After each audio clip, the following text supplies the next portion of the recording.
Hey guys, this is Rudy coming at you live from Palm Beach in Florida. It is Monday. It is October the 9th. Lots of activity in the oil market last week. So I took a little bit of time over the weekend to gather some facts and information, which I'm going to share with you. And we're going to talk a little bit about black gold and all the events happening.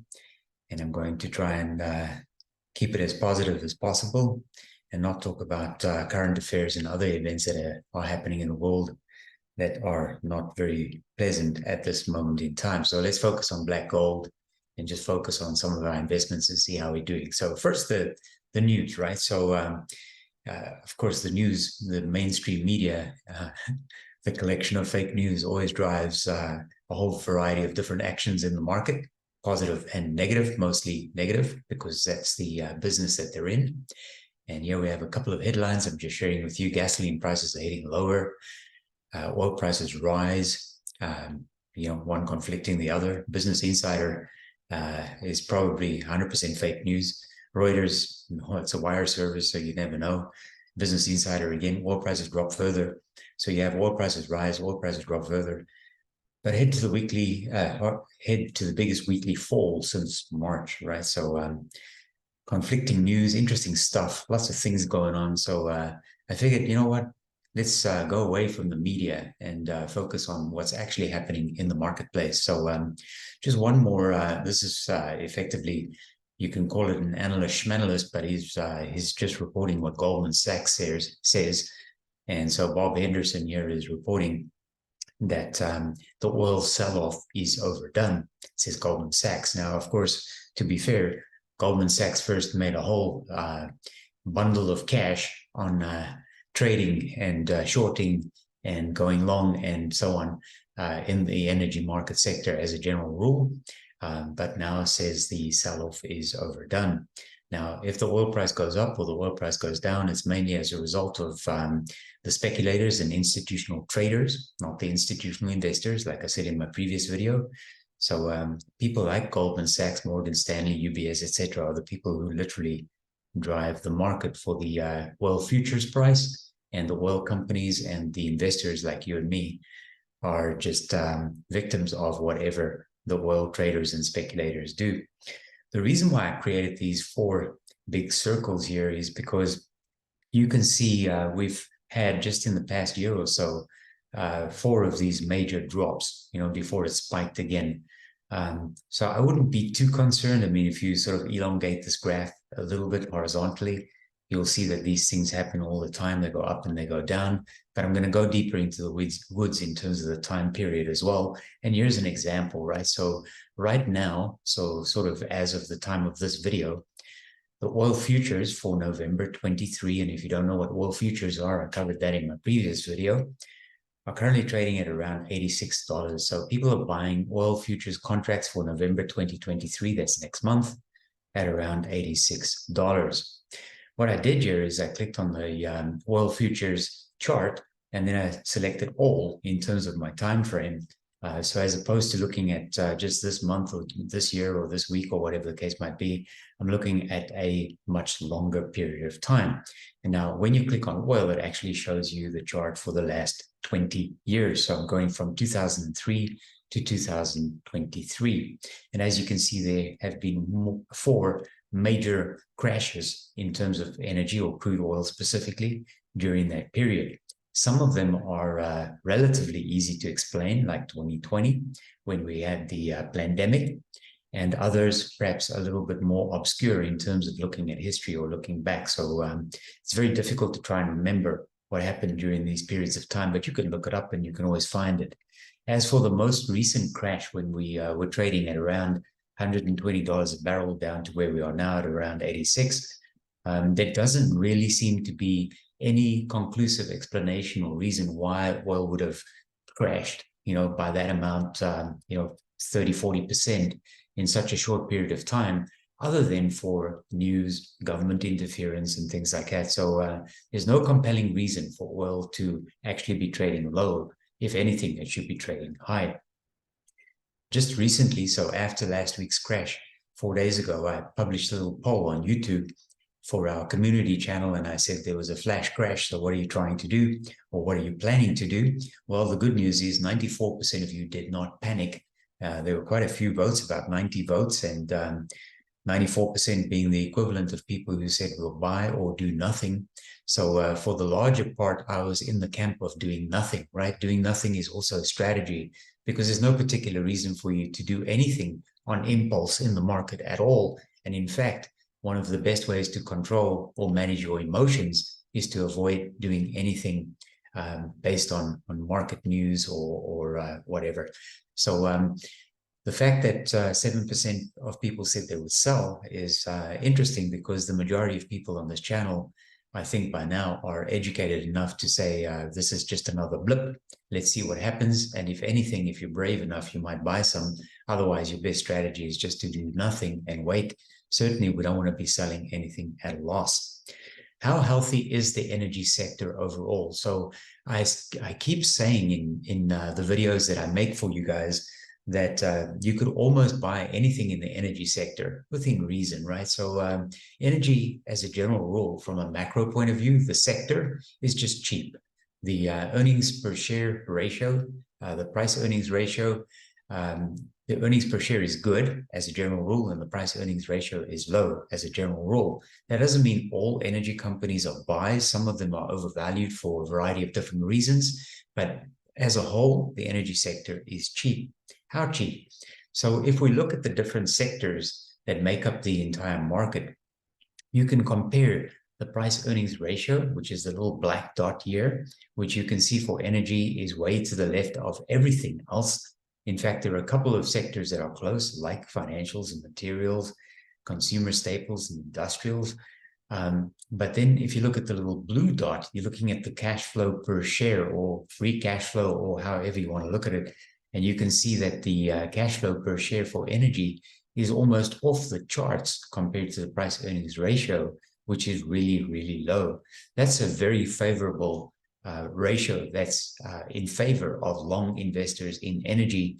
And that's one of the reasons why the largest institutional investors, BlackRock, Vanguard, State Street, Cox, Berkshire Hathaway, that's 5 of them, right? So Dodge and Cox is the one I'm referring to as Cox. Dodge and Cox, Blackstone, all these guys, they're not trading. They're just long, right? So they just hold it. Why do they hold it? Because the price earnings ratio tells them that it's cheap and the cash flow per share is off the charts. A couple of sectors, healthcare, for, again, some nefarious reasons, have a large cash flow right now. That will probably change once they start bilking governments because of vaccines and pandemics and things like that.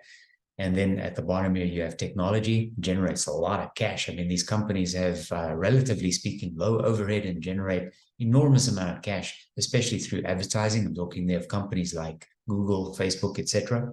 And real estate is actually generating good cash flow per share as well. And real estate is actually potentially in a situation of a bubble that is about to collapse, especially when you look at commercial real estate. But I'm not going to get into that one, into the weeds right now.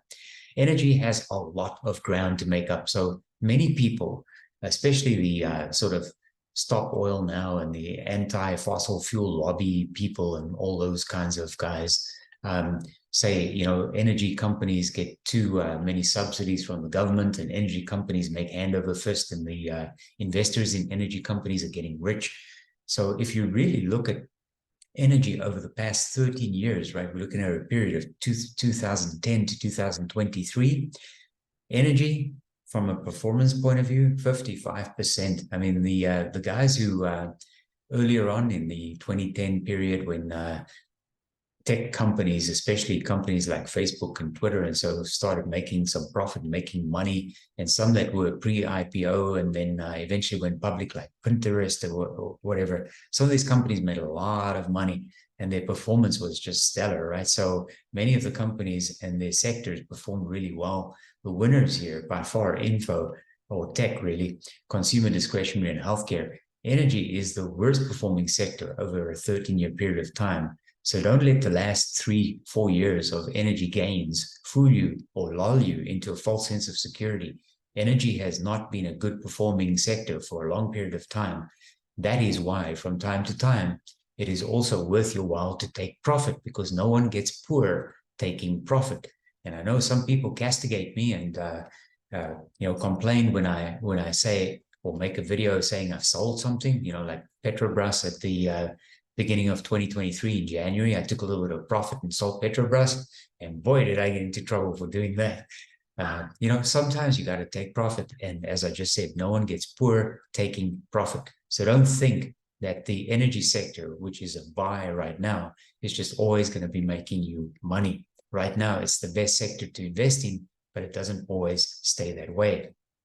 What is OPEC doing? All right. So when you look at the period over 10 years of OPEC production, there's been an 850 million barrels per day decline in production, despite the fact that some OPEC Plus members have grown or grew their production at more than 850 or 800 million barrels per day. So you think one would offset the other, but no. It's actually still very, very low. And of course, Saudi Arabia and OPEC recently decided that they're going to continue their cuts that they previously announced until at least the end of 2023. So during this more recent period, we have an $850 million barrel per day decline. $1 million would be nothing, right? We're talking about millions of barrels of oil priced at around $86 each. But look at this: Iran, Venezuela, Nigeria, Libya, and Russia actually grew over 800 million barrels per day, whilst the OPEC countries collectively declined 850. So that's an interesting stat, right? Because the one you think would offset the other, but the production is actually well below the COVID highs.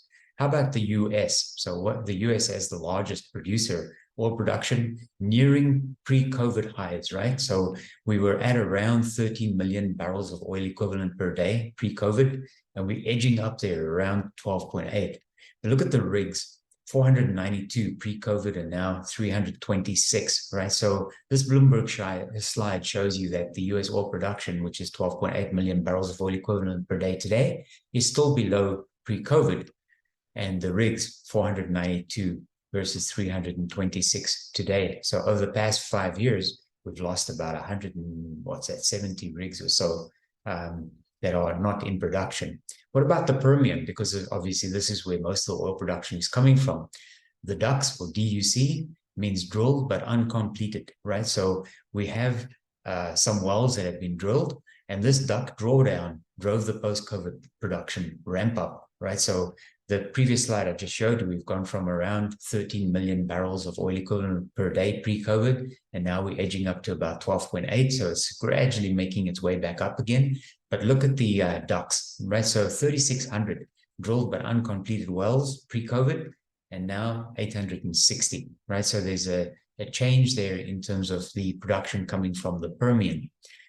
Which, by the way, if you take into consideration Berkshire Hathaway's investment in Occidental Petroleum and Chevron are some large investments in that Permian Basin.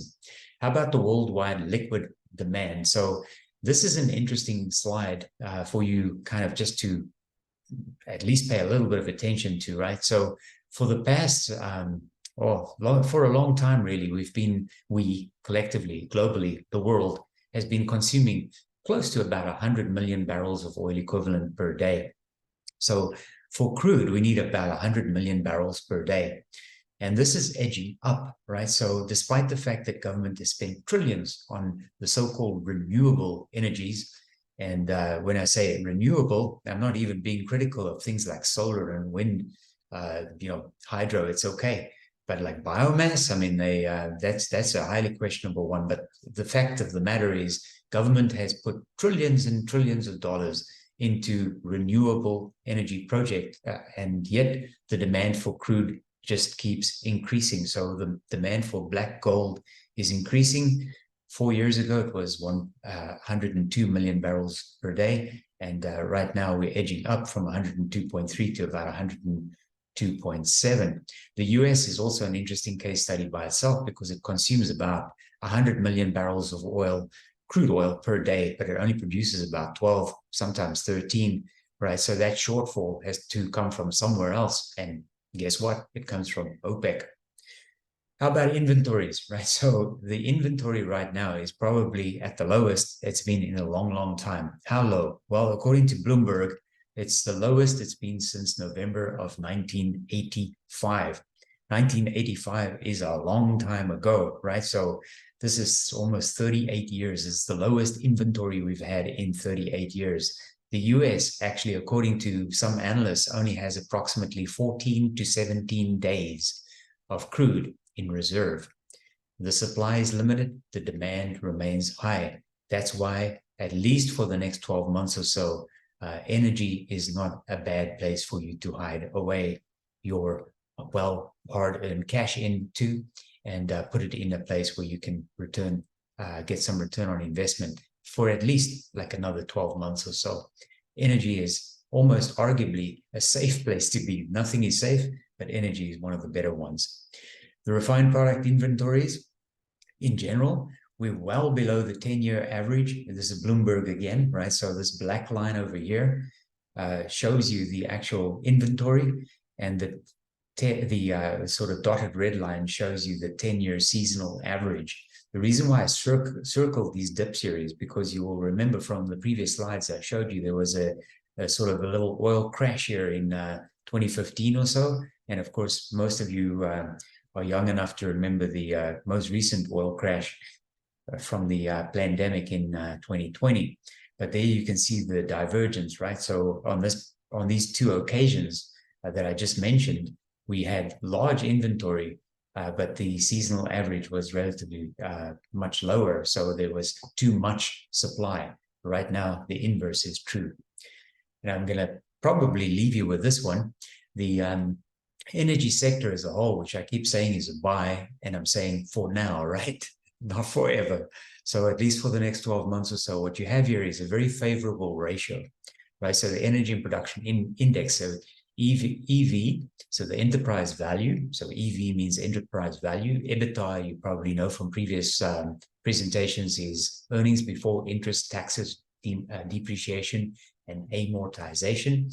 And NTM means for the next 12 months. So specifically here, I'm looking at the next 12 months. So I keep saying for the next year or so, here's the actual ratio in terms of what I'm sharing with you, right? So what you're looking at here, this blue line, the dark blue line at the top of the slide, is the S&P 500 enterprise value divided by its EBITDA, so earnings, gross earnings, if you like, before interest and taxes, depreciation and amortization for the next 12 months. And what you have is this disparity here, because there's a valuation disparity. The energy sector is at 8.5 times looking forward. So forward looking, significantly undervalued than the rest of the S&P 500 as a whole, or as an index, right? So when you look at the S&P 500 today, the S&P 500's average price earnings ratio is around 15 or so, right? So it kind of plays into this number here. And that's why you have this number and this blue line sitting over here. Whilst the energy sector's price earnings ratio is kind of hovering around below 8 anyway. And that's why you have this line over here. So it's a very attractive sector to invest into right now, but not forever, right? So pay close attention and find information that is valuable and useful to you, and information that you feel you can trust, in order to ensure that you take care and manage your portfolio to the best of your ability. So on that note, I am going to leave you for today and say thanks for watching, and have yourself a great week. And let's see what happens with energy. I'm not sure if we can necessarily recover the losses of next week during the next few days or so, but I'm not looking at the next few days or so. I am generally always looking forward to at least the next year or so. And as you'll know by now, my typical holding period is sort of around 3 to 5 years. So even when I buy stocks like Devon Energy for $50 and it goes down to like $40 or whatever, I don't panic, right? Because it's not my exit strategy.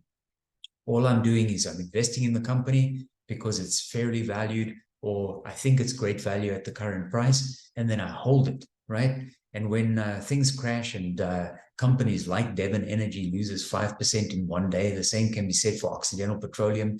These stocks are very, very volatile. I don't sell them. Sometimes I nibble a little bit at the fringe and buy a little bit more.